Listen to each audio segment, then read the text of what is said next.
If you were locked inside a McDonald's with no way to escape or communicate with the outside world, how long could you survive? Would you thrive on endless Big Macs or end up eating moldy burgers after a few weeks? After hundreds of hours of research and interviews with former McDonald's employees, we've pieced together the terrifying reality that would threaten not only your survival, but also your sanity. Day 1. Meet Ron McNuggets, McDonald's night shift employee. A name so perfectly suited to his fate, you'd think it was destiny. On what seemed like any other Friday night, he hears a loud explosion. The sudden blast triggers an emergency lockdown due to a nearby chemical spill, trapping McNuggets inside the restaurant with no access to the outside world. After his initial panic and failed escape attempts, including an embarrassing 10 minutes trying to karate chop bulletproof glass, Ron began taking inventory. The walk-in freezer was a treasure trove. 2,500 pounds of beef patties, 1,000 pounds of chicken, 500 pounds of fries, plus mountains of buns, cheese, and enough condiments to drown a small town. His calculator revealed a staggering 9,475,600 calories total. At a strict 1,000-calorie survival diet, Ron could theoretically last over 25 years. Rummaging through supplies,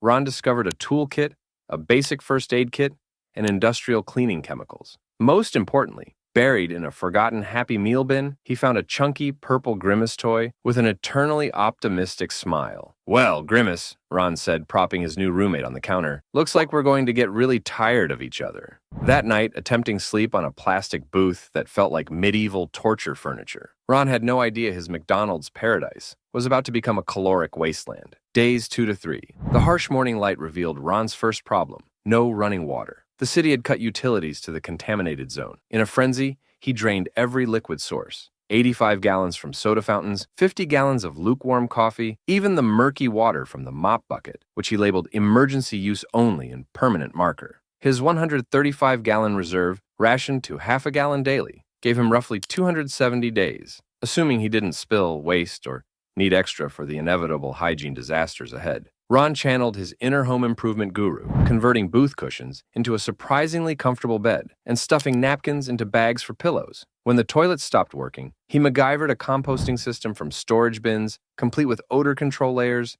that would make a sewage engineer proud. His crowning achievement was a solar oven, built from pizza boxes and aluminum foil. Martha Stewart would have been jealous if she enjoyed cooking with condiment packets. For entertainment, Ron created the McDonald's Olympics, bowling with ketchup bottles and a makeshift ball, mini-golf using straws and cups, and even synchronized swimming demonstrations in the ball pit, which he quickly abandoned after realizing how unsanitary it was. His victory celebration was the world's largest McFlurry, shared with Grimace in what Ron declared their first official dinner date. By day 3, his inventory stood strong: 9,475,000 calories, 134 gallons of water, and one very attentive purple companion who never complained about his conversation skills. Day 4. The Great Spoilage Catastrophe. Murphy's Law struck with refrigeration-ending vengeance. The backup generator wheezed its last breath, and Ron's Arctic paradise became a race against time. He frantically opened every salt and sugar packet, desperately trying to cure meat like some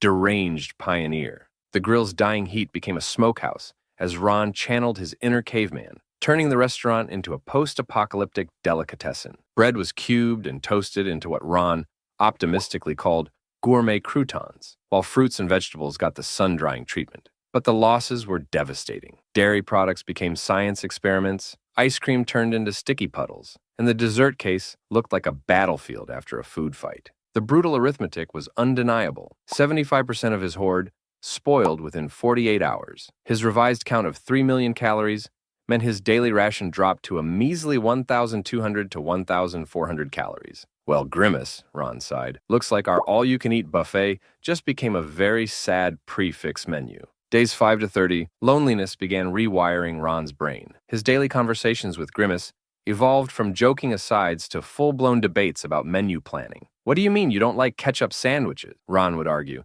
"They're a classic." His resource tracking became obsessively detailed. 2.9 million calories, 125 gallons of water, with losses carefully documented like a paranoid accountant. The medical drama arrived when Ron, distracted during an animated explanation to Grimace about proper napkin folding techniques, sliced his hand opening a rusty can. With no antibiotics, the wound festered despite his best first aid efforts. "I never thought I'd die from lack of neosporin," Ron muttered. bandaging his hand with napkins that made him look like a discount mummy. Days 30 to 100, Ron's body began its slow-motion rebellion. His skin turned pale and oily, his hair started thinning, and his reflection looked like a McDonald's customer from Morgan Spurlock's nightmares. The Super Size Me documentary had shown 30 days of McDonald's food wreaking havoc. Ron was living the extended director's cut, complete with bonus features nobody wanted to see. His meals became increasingly creative disasters. Ketchup pickle crouton sandwiches that crunched like cement, and soup that was essentially hot water with meat scraps and napkin bits for fiber. Five-star dining grimace, Ron would announce,